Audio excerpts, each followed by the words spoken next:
زمان لما كان يجي لقطة مش كويسة في فيلم كنا نغمي عيوننا من كتر الكسوف.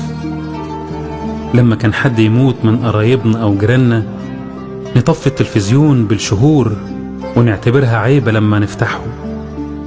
لو شفنا المدرس بتاعنا ماشي في شارع كنا نلف من الشارع التاني بسرعة من كتر احترامنا ليه.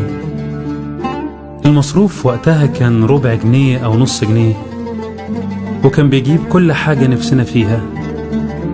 ما كانش فيه وقتها نت أو موبايلات، والسؤال وقتها كان بالزيارات في البيوت اللي ما بتتقطعش.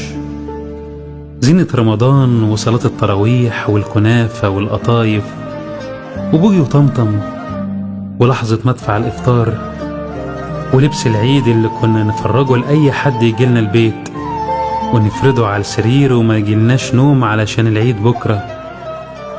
كنا نتضايق لما حد يجيب حلقة الشعراوي اللي معرفناش قيمتها غير لما كبرنا.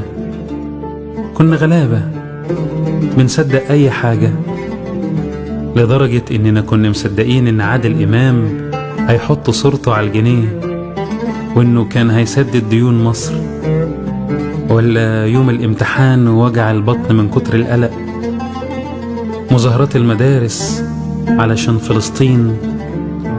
كنا طيبين، أبسط حاجة كانت بتسعدنا، سواء درس يتلغي أو مدرس يغيب، مصروف يزيد أو مصيف مع العيلة، أو لما حد يبعتنا نجيب له حاجة ويقول لنا ابقوا خدوا الباقي.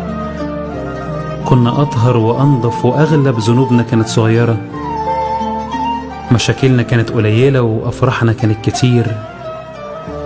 دلوقتي خلاص كبرنا وبنفتكر الأيام دي ونبتسم وبنقول في سرنا قول للزمان ارجع يا زمان.